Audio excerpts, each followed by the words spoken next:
Let's start with Antonio Brown. Let's go back a few days to Friday, where he practiced as a New England Patriot and all was going well, and then was released in the afternoon. Why? Because the Patriots received new information from a second accuser and text messages that they saw that they were not prepared for and they were not aware of. They went into their research on this. They said, we're going to cut bait with Antonio Brown based on the fact that we thought we had all the information. We don't. So what happens to Brown now? Well, you saw his tweets this morning. He says he's done with football. What kind of hurdles does he have to get back into the league if he wanted to? Well, looks like the NFL is still investigating this case. And if he does sign with a new team, he could still be put on the commissioner's exempt list, which gives them more time to investigate this. What's the damage financially for Antonio Brown? Well, he's going to make 2 game checks. That's the thought around the league. 2 game checks because he practiced most of the week with the Patriots. But the $5 million that he was going to be getting tomorrow, guaranteed, is now in jeopardy. All told, he was set to make $30 million with the Oakland Raiders this year. Guess what? He might just make 2 game checks, a little less than $400,000 total. More and more allegations surfaced this week, almost daily, regarding Antonio Brown. So if by the end of the week you felt you'd heard enough, well, the New England Patriots were in agreement. And that spotlights our hashtag segment presented by Geico. Now, the last straw seemed to come in Thursday's reports by Sports Illustrated that Brown has sent a group text intimidating one of his sexual misconduct accusers and her children.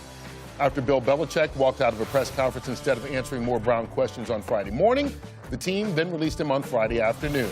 And now, just this morning, Brown posted a series of tweets, taking shots at multiple people around the league, including Patriots owner Robert Kraft. And then the big news. Brown now says via Twitter that he is done playing in the NFL for good.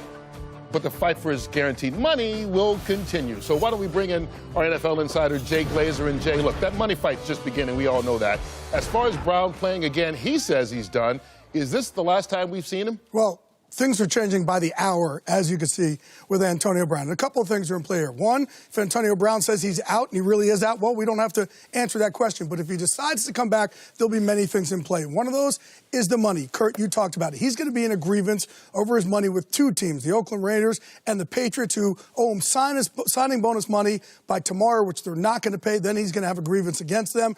That is not going to weigh favorably with him with other teams, but also this entire investigation right now that's going on with his alleged sexual misconduct, that will weigh on teams as well. Until that is finished up, nobody's going to touch Antonio Brown. Yeah, he's got about $40 million on the line. All these wounds are really self-inflicted, but everyone wants to know, from a league standpoint, where does the investigation actually stand? Well, look, this past week, the NFL actually had investigations and interviews with people in several different cities. They're trying to get as much information as they can. People on Antonio Brown's side, people not on Antonio Brown's side. But look, you saw also with Sports Illustrated this week, they got text messages sent to a second accuser, and that, by the way, is why the New England Patriots, they cut him, because that was on their watch. That was when he was on the Patriots. But also, there are other text messages that have come to light now also with the first accuser sent to his mother, whether or not that's sent from Antonio Brown or not. That's now being investigated. As this continues, more and more will come to light against Antonio Brown, for Antonio Brown. But until that happens,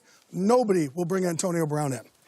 Jay, I spent some time with Drew Rosenhaus, Brown's agent, yesterday, and he was hoping that he could get Brown on a team here, sometime, and they will go after the guaranteed money for both the Patriots and the Raiders.